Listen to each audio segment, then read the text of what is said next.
How does Jesus restore life for service? What does Jesus teach us about the importance of prayer? What is the significance of the phrase, I must proclaim the good news of the kingdom of God to the other towns too? All these questions and more answered during today's episode of Spiritual Sundays.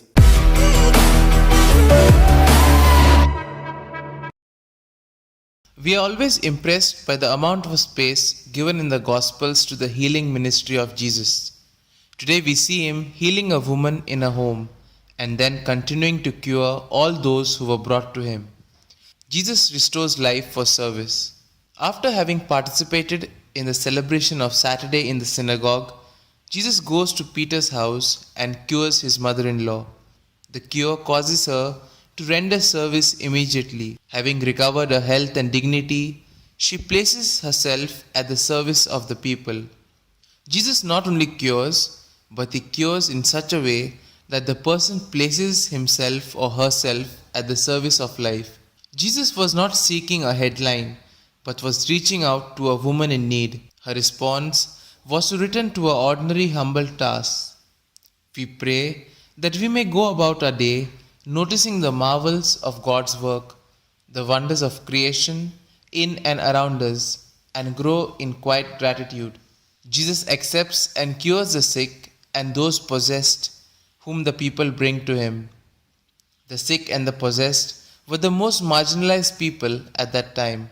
They had no one to whom they could go. They were at the mercy of public charity.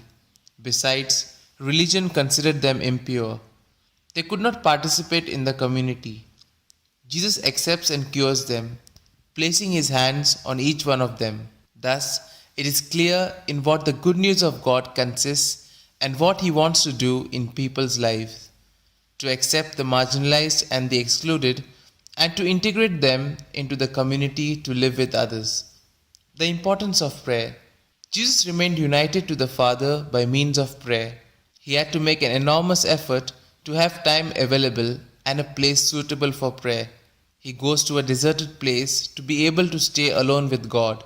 Many times, the Gospels speak about Jesus' prayer in silence. Through prayer, he maintains his consciousness of his mission.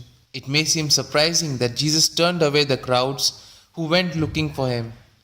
His point of view was different from what might be expected. He spoke from the still point of his life, from his co-relationship with his Father. He had gone to the deserted place so that he might listen to the word of God.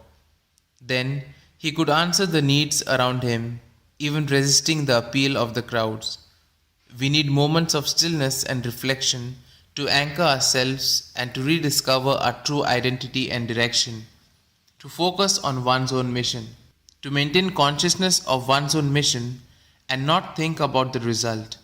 This is what Jesus asks us to do. Jesus becomes known. People follow him and they do not want him to leave them. But Jesus does not grant this petition.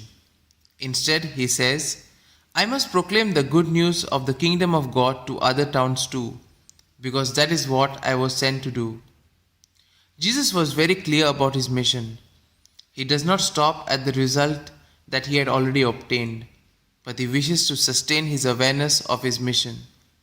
It is the mission received from the Father which directs him when he has to make a decision. And here, in this text, this consciousness which is so alive springs up as the fruit of his prayer. He saw his mission ahead, however, and spoke to them about how he must move on. Jesus doesn't want us to settle where we are, but calls us to go with him, bringing the good news. Here are some points for our personal reflection. Do I dedicate time for prayer and solitude with God? As a Christian, am I conscious that I have a mission, or do I live without a mission? Am I ready to offer a helping hand to the marginalized and thus offer them a sign of God's love? These points can be of great help to reflect on today's gospel. And if you like our reflection, do share the good news of our Lord. Have a good day, and may God bless you all. Amen.